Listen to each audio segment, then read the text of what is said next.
Салам достор, назарыңыздарда Аралаш медиа. Бүгүн сиздерге дагы бир кызыктуу тасманы кыскача баяндап бермекчибиз. Сиз шашпай отуруп, мага жакты белгисин басып, видеону аягына чейин көрүүгө даяр болуп калган болсоңуз, биз баштадык. 3041 номерин терип байланышыңыз. Тасманын башында эле Вон Фейхун аттуу баланын көп адамдар менен урушуп жатканын көрөбүз. Анын душмандары ушунчалык көптүгүнө жана куралчан болгондугуна карабастан, Фей акыркы демине чейин мушташып каршылыгын көрсөтүп, бир кезде эс учун жоготуп эле ошол жерде жатып калганын көрөбүз. Кийинки көрүнүштө Фей жаш балачак кезин эстеп, көрсө ал кичинекей кезинде анын атасы жетимдер үчүн балдар үйүн ачып, ал жака көптөгөн жетим балдарды топтоп жакшы иштерди жасай баштаптыр. Анан да Фей бир күнү атасы менен дээрлик өлүм алдында жаткан баланы таап алышып, атасы ар кандай табыпчылыгын колдонуп ал баланы акырынан айыктыра баштайт. Фей дагы ал балага болушунча көңүлүн буруп, кийинчерээк экөө жакын досторго айланганын билебиз. Ошентип арадан бир канчалаган жылдар өтүп, Фей жана анын досу дагы чоң жигиттерге айланышат. Дал ушул мезгилдери 19-кылымда Кытайда Цин династиясында карапайым калк үчүн өтө оор заман башталат. Бул кезде өлкөнүн экономикасы дагы бир топ алсызданып, Гуанчжоу шаарчасында болсо узак убакыттан бери бири-бири менен атаандашып эки банда өз бийликтерин жүргүзүп келе жаткан убагы. Биринчи банда Кара Жолборс деп аталган банда болсо, экинчиси Түндүк деңиз деп аталган банда болчу. Ушул эки банданын башкаруусунда карапайым калк өтө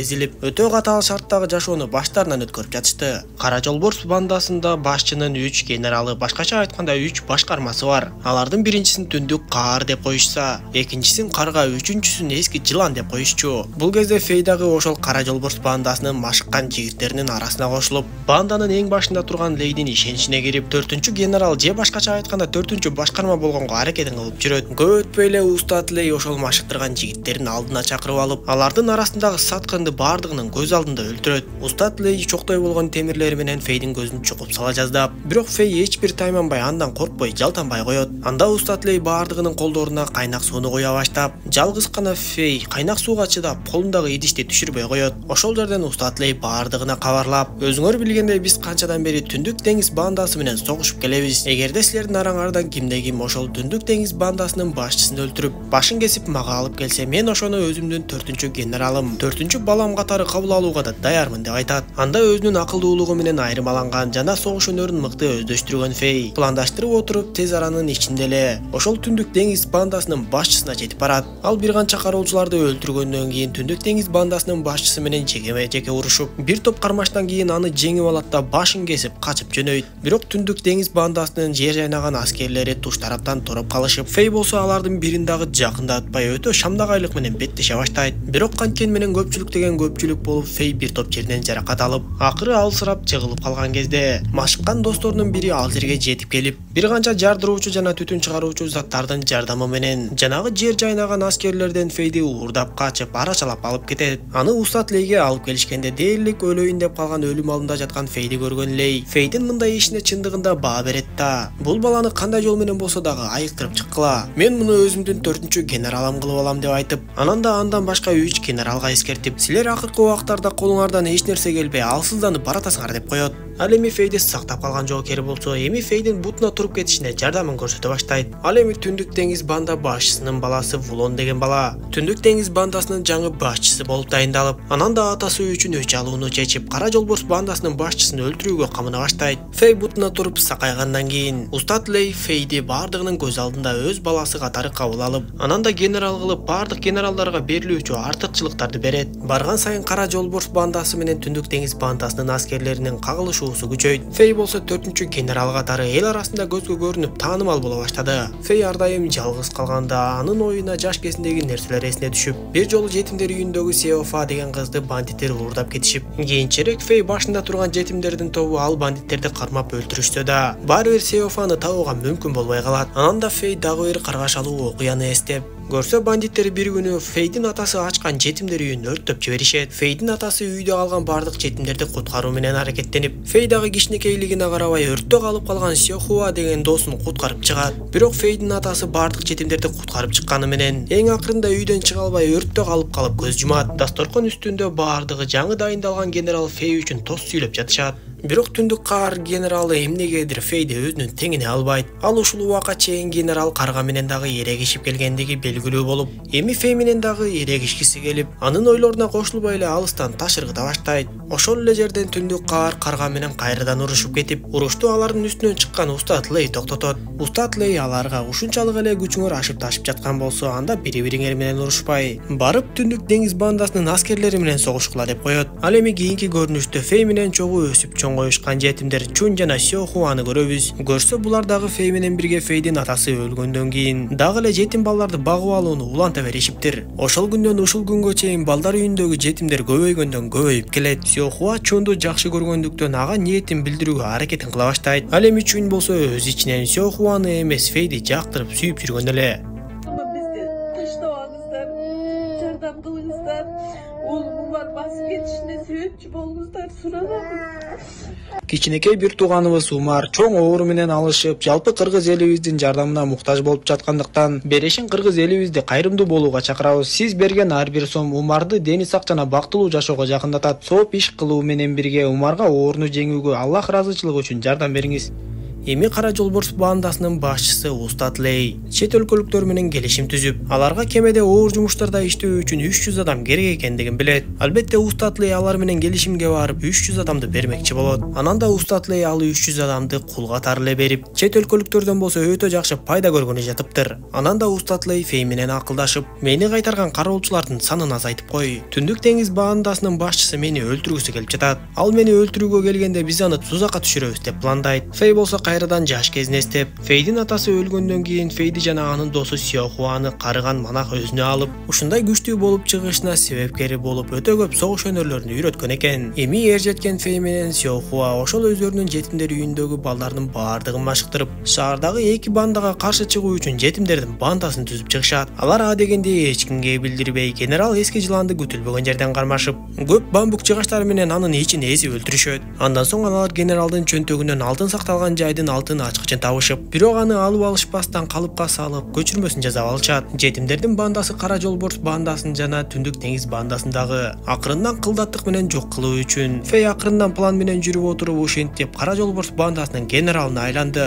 Өлүп калган генерал эски жыланды көргөн Устат Лей жетимдер бандасы жөнүндө эч кандай кабары жок болгондуктан генералдын өлүмүн дароо эле өзүнүн душманы Түндүк деңиз бандасынын башчысынан күнөөлөйт. Генерал дагы алтын сактагыч жайдын ачкычы жоголбой эле чөнтөгүндө тургандыктан Устат Лей эми ал ачкычты Түндүк каарга тапшырат. Эми алтын сактоочу жайды Түндүк каар жана карга экөөндө гана ачкыч болгондуктан экөө гана ача алышат. Бирок белгилүү болгондой Түндүк каар менен карганын кайнаса каны бирикпей, экөө тең бири-бирин жек көрүп душмандай эле болуп калганын билебиз. Дал ушундан пайдаланган Фей баягы калыпка салып жасап алган ачкычты алып келет да каргага келип, мен өлгөн генералдан бул ачкычты алып койгонмун. Устат Лей болсо жаңы ачкыч жасаттырып аны Түндүк каарга берип койду. Мен болсо бул алтын ачкычты Түндүк каарга бербей сага берүүнү туура көрдүм деп ага берсе, карга 3-чү генералды Түндүк каар атайлап өлтүрткөн окшойт деп ойлоп калат да Фейди ээрчитип алып барып, чындап эле ачкычтын жасалма эмес экендигин текшерип, алтын сактоочу жайды ачып ичине киришет. Ошондо карга Фейдин жасалма эмес чыныгы ачкычты алып келгенине ишенип, Фейдин болсо ою ишке ашып, алтын сактоочу жайдын кайда экенин билип алды. Ушундан кийин эле Фей дароо эле Чунь менен Сё Хунга кат жазып жиберет. Ал катта алтын сактоочу жайдын кайсыл жерде жайгашкандыгы даана айтылган болчу. Көрсө Фей жетимдердин бандасы менен бирге ошол алтын сактоочу жайды тоноону көздөп, ал жактагы тонналаган алтындардын баардыгын карапайым калкка чачып жибергени жатышыптыр. Ошол эле учурда Чунь Фейди жакшы көргөндөй, Фей дагы Чуньду жакшы көрөрүн билебиз. Бирок азырынча алар бири-бири менен жолугушуп бирге боло алышпайт. Күндөрдүн биринде баардыгы Устат Лей пландагандай болуп, Түндүк деңиз бандасынын башчысы Вулон атасынын өчүн алуу үчүн бир канча жоокерлери менен бирге Лейдин мекемесине жетип келиптир. Анда Устат Лей анын жоокерлери менен кармаша баштап, Фей болсо Вулон менен кармаша баштайт. Акыры Устат Лей жоокерлерди, Фей болсо Вулонду жеңип, бирок аны өлтүргүсү келбей жатса, Устат Лей Фейди мажбурлап Вулонду өлтүртөт. Күндөр өтүп жетимдердин бандасы дагы да эч нерсени билдирбей, карганын үйүнө жетип келишип, анын ар тарабын өрттөшүп, карга ошол жерден жетимдердин курчоосунда калат. Жетимдердин арасында Фей пайда болгондо гана карга Фейдин саткын экенин түшүнүп, Чунь болсо адегенче болбой эле. Карганын айынан Чунь жетим калганын эстеп аны дароо өлтүрүп салат. Ошол эле учурда Сяофа болсо алардын аскерлерине туш болуп алар менен бир топ салгылашып, бирок болбой эле кармалып калат. Фэй болсо Чунга буйрса бардыгы бүткөндөн кийин биз чогуу болобуз деп айтып, кайрадан Устат Лейдин мекемесине кайтып келгенде, ал жерде жакын досу Сяохундун байланып асылып турганын көрүп эмне кыларын билбей калат. Дал ушул учурда Фэйдин буйругу боюнча жетимдердин бандасы алтын сакталуучу жайды тоноп, алтындардын бардыгын элге тарата башташкан эле. Аны укканда Устат Лей жана башкалардын бардыгы шашылыш түрдө калган каткан алтындарды сактап калуу үчүн жөнөп кетишет. Ошондо Фэй асылып турган Сяохуага мен сени сактап калуу үчүн бошотуп качырып жиберейин десе, Сяохуа ага көнбөй мен өзүмдү курмандыкка чалууга даярмын. Анткени биз экөөбүз пландаганда экөөбүз кыялыбызга жетишибиз керек. Буйрса бандаларды жок кылсак карапайым эл мындан ары кыйналбай жашайт деп айтып, мен ошол биздин кыялыбыз жана карапайым элдин жакшы жашоосу үчүн өлүмгө даярмын деп айтат. Өтө ачууланып кайтып келген Устат Лей асылып турган Сяохуадан бар чындыкты билгенге аракет кылып, бирок ал эч нерсе айтпай койгондуктан Фэйге анын тилин кесип салуусун буйрат. Анда Фэйдин колу калтырап, досунун тилин кесип сала албай эмне кыларын билбей турса, жокерлер ал жерге карганын өлүк денесин алып келип калышат. Алар карганы ким өлтүрдү деп дароо эле денесин текшерип көрүшүп, таң калыштуусу карганын денесинде түндүк каарга тиешелүү таяктын изи түшүп калыптыр. Карга менен түндүк каардын ушул убакка чейин бири-бирине өчөшүп келгенин билген Устат Лей дароо эле карганы сен өлтүрдүңбү деп түндүк каардан шек сынай баштайт. Анда түндүк каар Устат Лейге канча өчөшсөм да карганы мен өлтүргөн жокмун, өлүп кетейин деп карганып, өзүнүн актыгын далилдөө үчүн Сяохуанын мойнуна кылычты такап, андан бар чындыкты айттырганга аракетин кыла баштайт. Анда Сяохуа дагы амал көйлөнүп, мен бар чындыкты айтам деп түндүк каардын кулагына шыбырамыш болуп жатып эле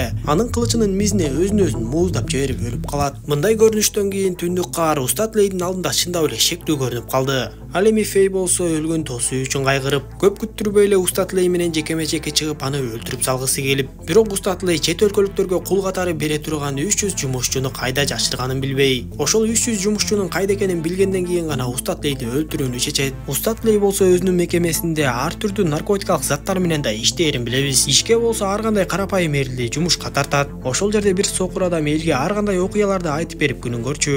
Ошондо Фэй ошол сокур адамдын жанына келет да бандалар карапайым элди кантип кордогону жөнүндө окуяны айтып берүүсүн суранат. Сокур адам ал окуяны айта баштаганда иштеп жаткан элдин баары ага жалдырап карап калып, аны уккан Устат Лей болсо сокурду дароо эле алдыртып келет. Албетте Устат Лей өздөрүнүн арасында бир чоң чыккынчы бар экенин сезип, өзүнүн ар бир адамынын үнүн сокурдун кулагына угуздуруп, чыккынчыны тапканга аракетин кыла баштайт. Качан гана Фэй сокурдун кулагына келип, эч кимге угузбай, биз алтын сактоочу жайдагы алтындардын баардыгын элдерге таратып бердик. Жакында биз бул бандаларды жоготобуз дегендей сөздөрүн айтат. Анда сокур адам Фэйдин үнүн дароо тааныса дагы, анын ойлорун билгенден кийин Устат Лейге Фэй жөнүндө айтпай коет.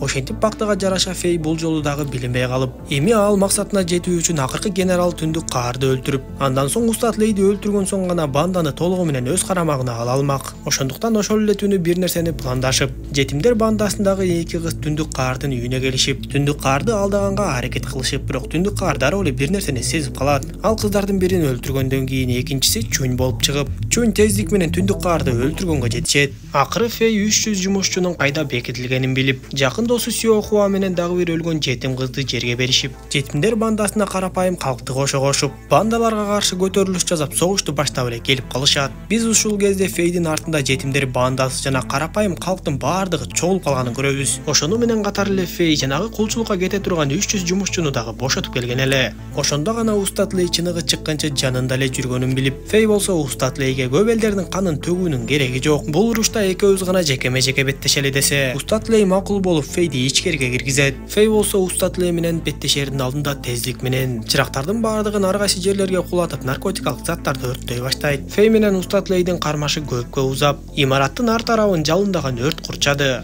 Имараттын ичи өтө ысып, экөө кармашып үйдүн төбөсүнө чейин чыгышып, акыры Фэй Устат Лейди жалындаган өрткө кулатып, бирок аны да сакталып калууну чечип колунан кармаса, Устат Лей ушундай көрүнүштөрдөн кийин жашагысы келбедиби айтор. Атайлап эле өрткө кулап өз өлүмүн тапты. Тасманын аягында Фэй шаарды бийиктиктен карап турганын көрөбүз. Эми кылмыштуу иштер менен алектенген бандалар жоюлуп, карапайым элдин жашоосу акырындан оңоло баштайт. Тасма ушундайча соңуна чат достор. Видео жаккан болсо мага жакты белгисин басып, дос тааныштарыңыз менен бөлүшүп койгонду унутпаңыз. Кийинки видеолордон көрүшкөнчө аман болуңуздар.